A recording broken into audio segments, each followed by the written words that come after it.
Videos देखने के लिए सब्सक्राइब करें जनसत्ता.com, बेल आइकन दबाकर पाएं लेटेस्ट नोटिफिकेशंस। नमस्कार, स्वागत है आपका जनसत्ता पर। मैं हूं आपके साथ अंशिका सारडा। गायक मोहम्मद रफी देश के सबसे लोकप्रिय व्यक्तित्व में से एक रहे हैं। आज की जनरेशन में परफेक्ट म्यूजिक प्ले लिस्ट में भी मोहम्मद रफी का नाम सबसे ऊपर आता है। अपनी गायकी से सबके दिल को छू लेने वाले मोहम्मद रफी साहब की आज पुण्यतिथि है। 24 दिसंबर 1924 को अमृतसर के पास कोटला सुल्तान सिंह में पैदा होने वाले रफी का जीवन काफी संघर्षों भरा रहा था, लेकिन उन्होंने गायकी से लोगों के दिलों में ऐसी छाप छोड़ी कि उनके इंतकाल के बाद लोग उनकी कब्र से मिट्टी उठाकर अपने घर ले जाने लगे थे।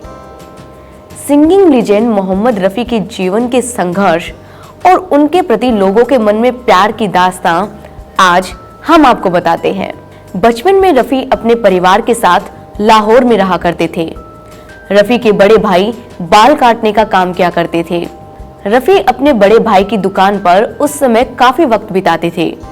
रफी के पहले गुरु की अगर बात करें तो कहा जाता है कि रफी जब 7 साल के थे तो अपने भाई की दुकान के पास से गुजरने वाले एक फकीर का उन्होंने पीछा किया। पीछा करते करते उन्होंने फकीर की आवाज सुनी। फकीर का गाना उन्हें बेहद पसंद आया। अब तो रफी फकीर की नज़में सुनने लगे थे। रफी उस फकीर के गानों की नकल करते और धीरे धीरे उन्होंने फकीर के गानों की अच्छी तरह से नकल करना सीख लिया। अब वे अपने भाई की दुकान पर बैठकर फकीर के गाने गाया करते और लोग उनकी खूब तारीफें भी किया करते थे। लेकिन रफी को यहाँ पर तारीफों के सिवाय और कुछ नहीं मिलता था। रफी के पिता कभी नहीं चाहते थे कि वो एक गायक बने, लेकिन रफी के भाई ने अपने हुनरमंद भाई के टैलेंट को ध्यान में रखते हुए उन्हें उस्ताद अब्दुल वाहिद खान के पास गाना सीखने के लिए भेजा।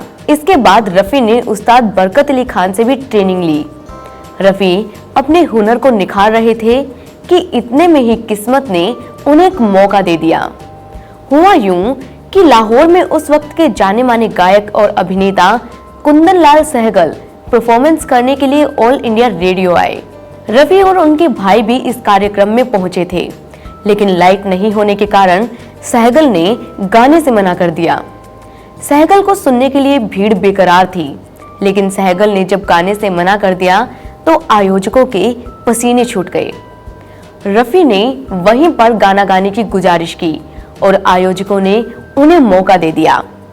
फिर क्या था, रफी ने जब गाना गाना शुरू किया तो ऑडियंस झूम उठी। यह परफॉर्मेंस रफी की पहली पब्लिक परफॉर्मेंस थी। उस समय के प्रसिद्ध संगीतकार श्याम सुंदर भी श्रोताओं की भीड़ में मौजूद थे। श्याम रफी से काफी प्रभावित हुए और उन्होंने रफी को गाना गाने का न्योता दिया, जिसके बाद रफी ने फिल्म गुल बलोच में पहला गाना गाया। धीरे धीरे उन्होंने नौशाद, फिरोज नाज़मी और श्री रामचंद्र जैसे कंपोजर्स के लिए गाने गाए।